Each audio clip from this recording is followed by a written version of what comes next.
Hey, it's Scrappy Peep Suzanna here today with ThermOWeb, and we are teaming up with Newton's Nook, and I am sharing with you this layout that I created using some flock, some glitz glitter gel, as well as my goodies from Newton's Nook. So unfortunately, I hit record, but it didn't record.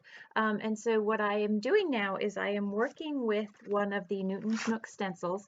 It is the Bokeh stencil set. And so I've already used the mint underneath, and then I've just used some Catherine Pooler. It's called that, I think it's peppermint scrub, and I've used the pink and my brush or sponge to smoosh those colors into the plain cardstock. And then what I'm doing now is I am putting some of my glitz glitter gel on top of that, just through the same stencil that I had already applied the pink ink directly down onto the paper too. And that is going to be some of the circles that cascade down from the top down to the bottom of the layout. Now, the other thing that I didn't catch was how I use the Newton's Nook stamp. So I have that stamp up the top there is called Floral Roundabout, and I paired that with Newton's Nook's circle frames die, and I used the large die of these really awesome dies, and so I stamped it onto some Gina K cardstock, put down some clear embossing powder, heated it, and that has given me that top part that is up there. So what I want to do is I want to add some flock to this, and so I am just using one of my Deco foil adhesive pens. You have to activate the pen first, which is why I have that scrap paper, and you can see me going back and forth between the scrap paper and the stamped image, and I'm just coloring in a couple of the flowers with that ink. I'm going to set that aside to dry. I am notoriously known for not letting things dry enough, so I'm just going to keep working, and while I'm working, that's going to go ahead and dry so that I can directly apply some flock to those flowers there. I had already tested this whole thing out, so I already have another piece that has already got some dried flowers on it, and you will see me pull that out later and fussy cut some of those flowers to scatter in amongst the page.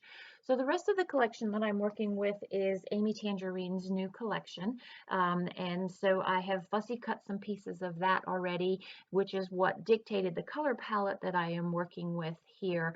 Is based on that Amy Tangerine collection. So you can see how I simply, literally, it's so easy. You cut out your flock, and you could just use your thumbnail if you had a nail. I'm just using the edge of a metal Vicky Bouton brayer, or it's one of her multi-purpose tools, and I am just literally smooshing the flock into the dried adhesive, and that is picking up the flock, and voila, isn't that pretty? And what looks even better is I've gone in with some watercolors later, and will watercolor a few of the flowers as well. So now I have in the center of those dies from Newton's Nook is a heart, and so I'm just literally running the heart die through my die cut machine with some of the flock. No foam backing. I'm literally just using the flock straight.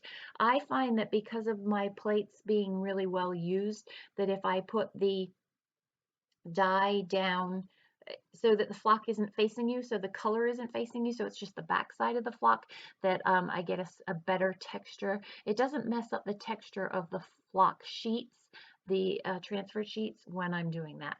So I really love the way that I have that darker teal that moves throughout the page there, because the photo is really subtle.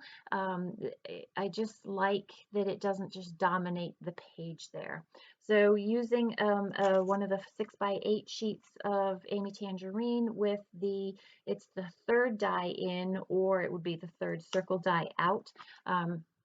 I just cut a little bit of green. Again, I want to build a little bit more color in the center of the layout there. And then I used the stitched die, thinking that I might journal in that spot there, but I didn't. Again, I needed the shot of color in the middle of the layout, and so I'm going to use that elsewhere in the layout. So my photo is actually cut in a circle, but not using any of those dies. I wanted it to be about the same size as the half circle, if not a little bit larger than that floral stamp that the doily is sitting on. So you can see the cascading circles that I have created using the stencil from Newton's Nook, as well as some glitter, and then flux. So most of the technique here has been completed. The rest of what I'm going to do is just literally build construction the remainder of the layout.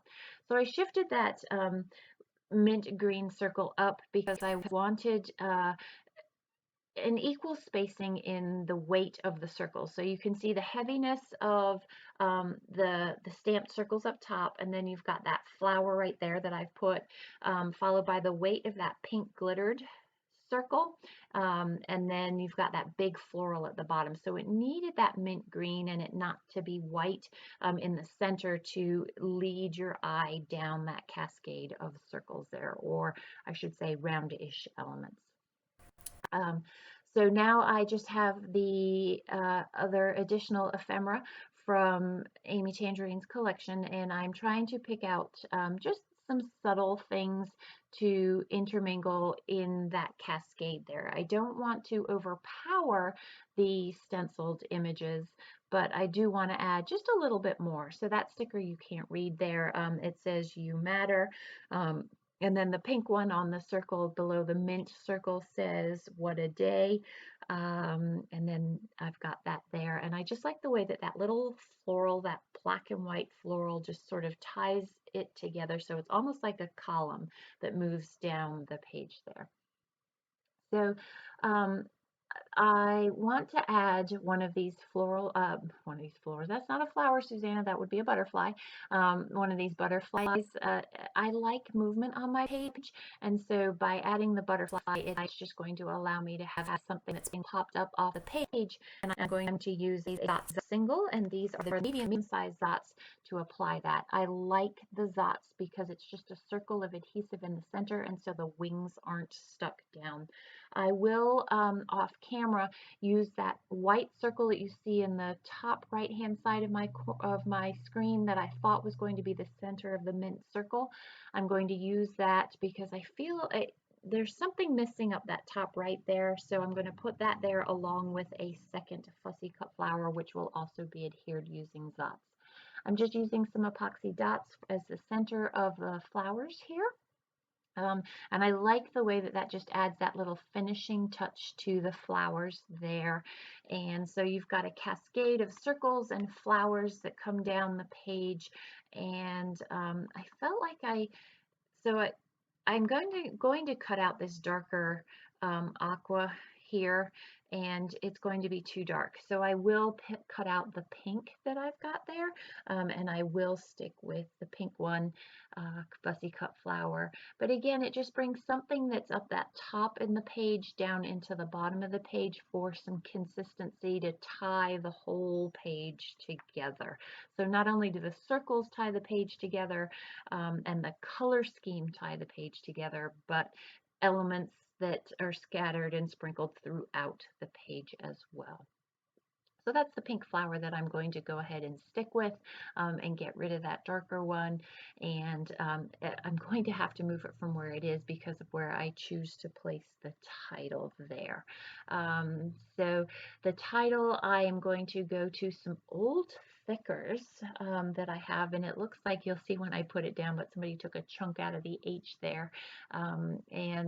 I'm not sure what happened. I wonder if it was when I put it away. And so this says Cherish, and then I found in one of the Amy Tangerine stickers, I don't know, I can't remember what the top of the sticker said, but it says, so the title becomes Cherish These Memories, and so I'm just using some of my stash for the letter These. But because I've got that weight of that black in Cherish, I feel like I need something black at the top and something black at the bottom, and so that's why I'm going to go with that XO at the bottom and the little heart at the top there. Again, it distributes the weight evenly throughout the layout along the same line of movement of the cascade of circles there. So that is going to wrap up my page. Be sure to check over on the blog for specifics as to the things that I used if you're interested in that. And enjoy the close-ups. If you have any questions about the process that I've done with any of the ThermOWeb or Newton's Nook products, please don't hesitate to ask in the box down below. Thanks for stopping in today. I hope you're doing well. Come back again soon. Take care.